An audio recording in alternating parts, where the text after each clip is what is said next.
तो फ्रेंड्स, पिछली वीडियो में हम लोगों ने स्टैक के बारे में सब कुछ जाना था। अगर आपने उस वीडियो को नहीं देखा है तो आप आई बटन पर क्लिक करके उस वीडियो को देख सकते हैं। तो आज की इस वीडियो में हम लोग देखने वाले हैं कि क्यू क्या होता है। तो क्यू भी एक तरह का डेटा स्ट्रक्चर है जो कि है first in first out principle पे काम करता है। यानी कि जो भी एलिमेंट सबसे पहले ऐड होगा वही एलिमेंट सबसे पहले आउट होगा। First in first out. जैसे कि देखिए हमारे पास यहाँ क्यू में बेसिकली 3 मेन मेथड होते हैं। एक देखिए हमारे पास एक ऐड मेथड होता है, ये वाला ऐड मेथड। फिर होता है एक पीक मेथड और एक होता है पोल मेथड। और यहाँ पे देखिए मैंने यहाँ फॉरवर्ड स्लैश के बाद एक और मेथड दिया हुआ है। देखिए ऐड मेथड और ऑफर मेथड दोनों का वर्क जो है वो सेम ही काम करता है। उसी तरह पीक और एलिमेंट मेथड ये दोनों भी सेम काम करता है। और पोल और रिमूव मेथड ये दोनों का भी वर्क सेम ही है। तो देखिए अगर हम लोग कोई ऐड मेथड का यूज़ करते हैं, जब भी हम लोग क्यू में कोई भी एलिमेंट को हम लोग वो ऐड करना रहता है तो हम लोग जो है उस समय ऐड मेथड का यूज़ करते हैं। और ऐड मेथड का यूज़ करेंगे तो देखिए क्या होगा कि हमारा जो क्यू है उसका जो सबसे बैक है ना, हमारा क्यू का सबसे लास्ट में जो हम लोग इसका एलिमेंट ऐड हो जाएगा। जब भी आप लोग ऐड मेथड की मदद से कोई भी एलिमेंट को ऐड करेंगे तो क्यू का जो है सबसे लास्ट में एलिमेंट, मान लीजिए हम लोग यहाँ 4 ऐड कर रहे हैं तो क्यू का सबसे लास्ट में ऐड हो जाएगा। वहीं अगर हम लोग को मान लीजिए फिर से अगर हम लोग दोबारा ऐड मेथड का यूज़ करें कोई एलिमेंट को ऐड करने के लिए तो वो अगेन फिर से सबसे लास्ट में जाके ऐड होगा। वो स्टार्टिंग में ऐड नहीं होगा, यहाँ पे ऐड नहीं होगा, वो सबसे लास्ट में ऐड होगा। और यहाँ पे उसका एलिमेंट दे देते हैं, मान लीजिए उस एलिमेंट का वैल्यू होगा अगर 10 तो यहाँ 10 ले लेते हैं। और फिर देखिए जो अगला मेथड है ये पीक।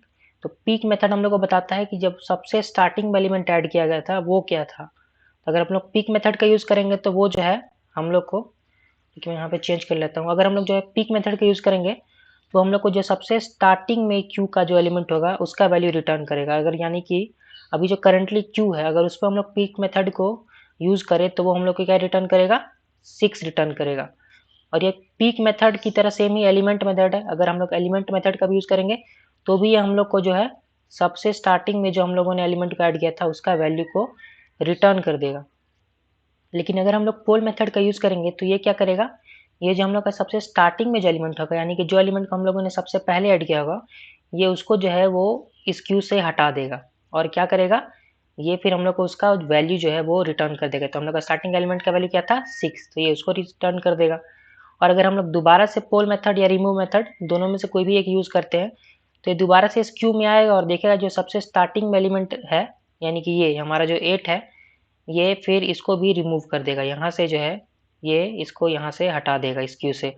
और फिर क्या करेगा, ये उसका जो वैल्यू है तो वैल्यू क्या था वो 8, तो ये 8 रिटर्न कर देगा। तो ये देखिए हमारे पास ये जो क्यू में जो 3 बेसिक मेथड्स थे वो मैंने आपको बता दिया। अब चलिए इसको देखते हैं ये जावा में कैसे वर्क करता है।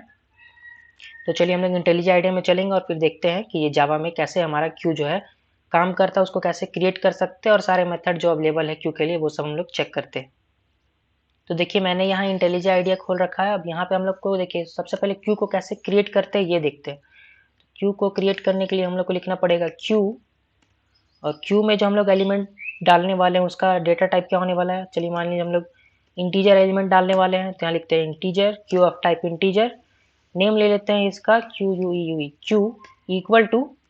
तो देखिए नॉर्मली हम लोग जो भी चीज़ को क्रिएट करते हैं तो उसमें क्यू कंस्ट्रक्टर कॉल करना था, लेकिन देखिए यहाँ क्यू जो है ये हम लोग का जो क्यू है ये एक इंटरफेस है। इसलिए हम लोग को जो इस इंटरफेस को जो भी क्लास इम्प्लीमेंट करता है उसका हम लोग को यूज़ करना होगा। तो क्यू इंटरफेस को इम्प्लीमेंट करने वाला एक क्लास है लिंक लिस्ट, तो हम लोग लिंक लिस्ट का यूज़ करने वाले हैं जो कि क्यू इंटरफेस को इम्प्लीमेंट करता है।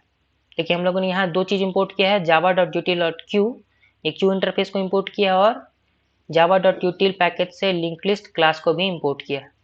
अब ऐड करने के लिए हमारे पास क्या था, क्यू में जब भी हम लोग एलिमेंट ऐड करते हैं तो एक मेथड था q.add, और अगर हम लोग इसको ऐड कर दे इसमें मान लीजिए 3 अगर ऐड कर देते हैं तो हमारा 3 जो है वो ऐड हो जाएगा। एक बार और एक मेथड देखिए हमारे पास क्या था q.offer।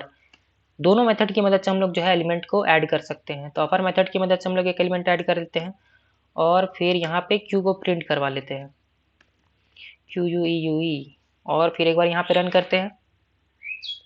तो देखिए रन करने पर हमारा क्यू में जो है 2 एलिमेंट ऐड हो चुका है। पहले जो हुआ है 3 ऐड हुआ है फिर उसके बाद क्या हुआ है, उसके बाद 10 ऐड हुआ है। देखिए हम लोगों ने ऐड मेथड की मदद से भी एलिमेंट को ऐड करके देखा है और ऑफर मेथड की मदद से भी, दोनों का वर्क सेम ही है।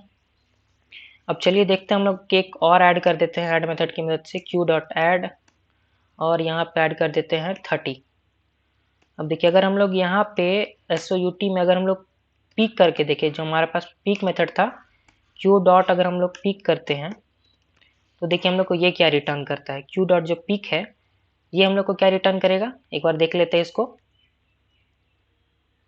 तो देखिए क्यू डॉट पीक जो है हम लोग को रिटर्न करा जो सबसे फर्स्ट में एलिमेंट ऐड किया था, यानी कि देखिए इस क्यू में सबसे पहले हम लोगों ने क्या ऐड किया था, 3। तो जब भी हम लोग पीक मेथड यूज करेंगे तो जो भी एलिमेंट सबसे फर्स्ट में ऐड हुआ होगा वो उसका वैल्यू रिटर्न कर देगा। और ये देखिए यहाँ पे ये जो है 3 को रिमूव नहीं कर रहा है इस क्यू में से, ये केवल इसका वैल्यू रिटर्न कर रहा है। सेम जो है आप एलिमेंट मेथड जो है वो भी यही वर्क करता है, क्यू डॉट एलिमेंट। एक बार देखिए रन करके देखते हैं तो देखिए इस एलिमेंट मेथड का भी वर्क सेम ही है। ये भी बस जो स्टार्टिंग एलिमेंट है, जो भी एलिमेंट सबसे फर्स्ट में इन हुआ था वो उसका वैल्यू जो है रिटर्न कर रहा है। अब अगर यहाँ पे इसके बाद अगर हम लोग करें, एक बार यहाँ पे जाते हैं और यहाँ पे हम लोग क्या करने वाले हैं, SOUT में हम लोग क्यू डॉट पोल करके देखते हैं ये क्या करता है। क्यू डॉट अगर हम लोग पोल करें तो ये देखिए, और उसके बाद एक बार पोल करने के बाद हम लोग दोबारा से क्यू को प्रिंट करवा लेते हैं। एक बार रन करते हैं तो देखिए यहाँ पे क्या हो रहा है। देखिए सबसे पहले तो ये वाला क्यू डॉट एलिमेंट और क्यू से ये दोनों आ रहा है। अब उसके बाद देखिए जब हम लोगों ने क्यू डॉट पोल किया तो ये क्या रिटर्न कर रहा है, जो सबसे पहले एलिमेंट इन हुआ था, यानी कि ये 3। ये देखिए यहाँ पे सबसे पहले एलिमेंट जो गया है क्यू में ऐड हुआ है वो क्या है, 3। तो ये यहाँ पे क्या रिटर्न कर रहा है, 3, और साथ ही साथ ये इस क्यू में से उस 3 को रिमूव कर दे रहा है। तो ये डिफरेंस है आपका पोल मेथड और आप कह सकते हैं एलिमेंट मेथड या फिर पीक मेथड में। अब देखिए पोल मेथड की जगह आप लोग रिमूव मेथड भी यूज कर सकते हैं, सबका वर्क सेम ही है, बस नाम अलग अलग है। तो यहाँ पे अगर आप लोग देखें तो देखिए अभी भी सेम ही रिटर्न हो रहा है, यहाँ पे 3 रिटर्न हो रहा है। क्यू डॉट रिमूव जो है सबसे स्टार्टिंग वाला एलिमेंट था उसका वैल्यू रिटर्न कर रहा है और साथ ही साथ उसको क्यू में से रिमूव कर देता है। तो ये था आपका बेसिकली क्यू, एक मतलब बेसिक टाइप का क्यू था ये, जो कि लिंक लिस्ट के थ्रू लिंक लिस्ट का क्लास यूज करके हम लोगों ने चेक किया है। अब देखिए जो क्यू इंटरफेस है उसको एक और क्लास इंप्लीमेंट करता है जिसका नाम है प्रायोरिटी क्यू। तो ये प्रायोरिटी क्यू कैसे वर्क करता है ये भी हम लोग देख लेते हैं। तो सबसे पहले हम लोग को क्यू इंटरफेस चाहिए जो java.util.q से मिलेगा। इस पर हम लोग इंटीजर वैल्यूज लेने वाले हैं और यहाँ पे इसका नाम फिर से हम लोग क्यू ही रखने वाले हैं, equal to new priority queue. तो इस बार जो हम लोग का जो क्यू इंटरफेस है इसको हम लोग जो है प्रायोरिटी क्यू क्लास जो कि क्यू इंटरफेस को इम्प्लीमेंट करता है उसकी मदद से देखने वाले हैं।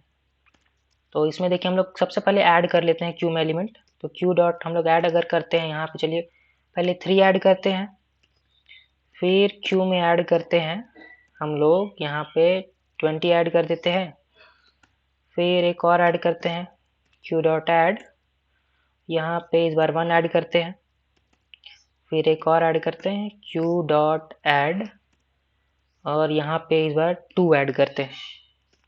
अब एक बार प्रिंट करके देखते हैं कि ये जो प्रायोरिटी क्यू है ये कैसे इन सब एलिमेंट्स को प्रिंट करने वाला है। अगर यहाँ पे क्यू को प्रिंट करें और एक बार रन करके देखें तो ये देखिए हमारा प्रायोरिटी क्यू जो है वो एलिमेंट्स को देखिए 1, 2, 3 और 20 इस ऑर्डर पे मत जाइए। देखिए कभी कभी ये अलग अलग ऑर्डर पे भी दे सकता है, ये जो अपना नेचुरल ऑर्डरिंग के हिसाब से जो है प्रायोरिटी क्यू सॉर्ट करता है। देखिए हमने सबसे पहले 3 ऐड किया था, फिर 20 ऐड किया था, लेकिन यहाँ पे देखा जाए तो सबसे पहले 3 तो नहीं है, ना ही उसके बाद 20 है, यानी कि ये जो अपना अलग ऑर्डरिंग को फॉलो करता है। ज़्यादातर ये असेंडिंग ऑर्डर में जो नेचुरल ऑर्डरिंग होने वाला है, जैसे जो भी इसका ASCII वैल्यू होता है ना उसके हिसाब से ये जो है प्रायोरिटी क्यू सॉर्ट करता है और फिर उसके बाद ही स्टोर करता है अपने अंदर। अगर नॉर्मल क्यू की देखा जाए तो अगर देखिए हम लोग नॉर्मल क्यू में देखें तो अगर नॉर्मल क्यू की बात करें जो कि हम लोगों ने लिंक लिस्ट के थ्रू, जो लिंक लिस्ट क्लास जो इम्प्लीमेंट करता है उसमें जो टाइम कॉम्प्लेक्सिटी जो है आपका वो लगता है इंसर्ट करने में भी 1 और आपका जो है पोल करने में भी आपका 1 ही लगता है, O(1) टाइम कॉम्प्लेक्सिटी लगता है नॉर्मल क्यू में। लेकिन वहीं प्रायोरिटी क्यू में इंसर्शन और डिलीशन में आपका जो है जो टाइम कॉम्प्लेक्सिटी वो लगता है log n। अब देखिए वो कैसे, अब देखिए अगर हम लोग यहाँ पे तो हम लोग प्रिंट करें, लेकिन अगर हम लोग यहाँ पे एक बार पोल करके देखें, अगर एक बार पिक करके देखते हैं। सबसे पहले अगर हम लोग क्यू डॉट अगर पिक करें तो देखिए सबसे पहले हम लोग को कौन सा एलिमेंट मिलना चाहिए, ये यहाँ पे मिलेगा। यहाँ पे एक बार रन करके देखते हैं तो देखिए प्रायोरिटी क्यू में जो हम लोग का पिक मेथड है वो सबसे पहले हम लोग का क्या रिटर्न कर रहा है, जो नेचुरल ऑर्डरिंग के हिसाब से जो सबसे स्मॉलेस्ट एलिमेंट होगा वो रिटर्न कर रहा है। जबकि देखिए यहाँ ऑर्डर जो है वो अलग है, सबसे पहले 3 ऐड किया, फिर 20, फिर 1, फिर 2, लेकिन ये सबसे पहले जो हम लोग पिक कर रहे हैं इसके लिए जो स्टार्टिंग एलिमेंट है, यानी कि प्रायोरिटी क्यू में जो फर्स्ट एलिमेंट है वो नेचुरल ऑर्डरिंग के हिसाब से जो सबसे छोटा एलिमेंट होता है वो होता है। अगर यहाँ हम लोग एक बार पोल कर दे, अगर हम लोग यहाँ पोल करके देखें तो ये देखिए उस समय भी ये 1 ही रिटर्न करेगा, क्योंकि प्रायोरिटी क्यू के लिए जिस ऑर्डर में आप लोग इंसर्ट कर रहे हैं मेन वो मैटर नहीं करता है। प्रायोरिटी क्यू के लिए मेन मैटर करता है कि आपका जो एलिमेंट है उसका प्रायोरिटी कितना है। जिसका प्रायोरिटी ज़्यादा है वो सबसे स्टार्टिंग में आएगा, जिसका प्रायोरिटी कम है वो सबसे लास्ट में चला जाएगा। तो देखिए 3 का यहाँ पे देखिए 20 का प्रायोरिटी सबसे कम है, इसलिए जो 20 है वो सबसे लास्ट में बाहर आएगा। सबसे पहले देखिए 1 बाहर आ रहा है। अगर यही स्टेटमेंट को हम लोग 2-3 बार अगर कर दे, एक बार यहाँ पे एक बार और कर लेते हैं, तो देखिए ये कैसे जो है एलिमेंट को बाहर निकलने वाले हैं। देखिए यहाँ ऑर्डर देखिएगा, सबसे पहले 3 ऐड किया हम लोगों ने, फिर 20, फिर 1, फिर 2, लेकिन जो एलिमेंट बाहर निकलने वाले हैं वो कैसे निकल रहा है, सबसे पहले 1 निकल रहा है, फिर 2 निकल रहा है क्योंकि 1 का प्रायोरिटी ज़्यादा है, फिर आपका 2 निकल रहा है क्योंकि उसके बाद 2 का प्रायोरिटी है, फिर उसके बाद 3 निकल रहा है और उसके बाद लास्ट में ये जो 20 यहाँ हमारा क्यू में बचा रह जा रहा है। तो प्रायोरिटी क्यू बस याद रखिएगा, नॉर्मल क्यू और प्रायोरिटी क्यू में क्या डिफरेंस है कि प्रायोरिटी क्यू जो है वो एलिमेंट को इंसर्ट करता है उनके प्रायोरिटी के बेसिस पे। तो यही बेसिक डिफरेंस आपका नॉर्मल प्रायोरिटी क्यू और आपका एक नॉर्मल जो हम लोगों ने लिंक लिस्ट की मदद से जो क्यू को यूज़ करके देखा था। तो ये था सारे क्यू के बारे में जानकारी। और भी कुछ क्यू में अवेलेबल मेथड्स आप चाहे तो उन सबको एक एक करके चेक कर सकते हैं। एक अगर मैं एक छोटा सा अगर मेथड दिखा दूँ, यहाँ पे प्रायोरिटी क्यू में दिखा देता हूँ कि यहाँ पे एक मेथड होता है रिमूव। इसकी मदद से आप लोग कोई भी एलिमेंट को रिमूव कर सकते हैं। अगर हम लोग मान लीजिए रिमूव करना है 20, तो इसकी मदद से जो है हम लोग का ये जो 20 जो है ये रिमूव हो जाएगा इस क्यू में से। एक बार रन करके देखते हैं तो देखिए हमारा जो 20 जो है वो इस क्यू में से रिमूव हो चुका है। तो ऐसे ही बहुत सारे मेथड है जिनका आप जो है ये बस आप लोग बस क्यू टाइप करना है और उसके बाद जैसे ही आप लोग डॉट का यूज़ करेंगे तो जितने भी अवेलेबल मेथड्स है वो सब आपको मिल जाएंगे। लेकिन बेसिकली आपके पास बस 3 मेथड होते हैं, ऐड, पोल और पिक। तो स्टैक में भी आपके पास यही सारे मेथड होते हैं, बस उसमें आपके पास पोल की जगह होता है पॉप मेथड। जैसे कि हम लोग के पास यहाँ क्यू में पोल मेथड है ना, एक क्यू में हम लोग के पास पोल मेथड है, वैसे ही हम लोग के पास स्टैक में होता है पोल की जगह आपका क्या होता है पॉप मेथड, जो कि सबसे लास्ट वाला एलिमेंट रिटर्न करता है। यानी कि जो एलिमेंट सबसे लास्ट में ऐड हुआ है वही हमारा इस क्यू का जो है पोल मेथड वो उस एलिमेंट को रिटर्न करता है जो कि सबसे स्टार्टिंग में ऐड हुआ है, और साथ ही उसको रिमूव भी कर देता है। तो चलिए आज की इस वीडियो में बस इतना ही। अगले किसी वीडियो में मिलते हैं किसी नए टॉपिक के साथ। तब तक के लिए keep learning and keep coding.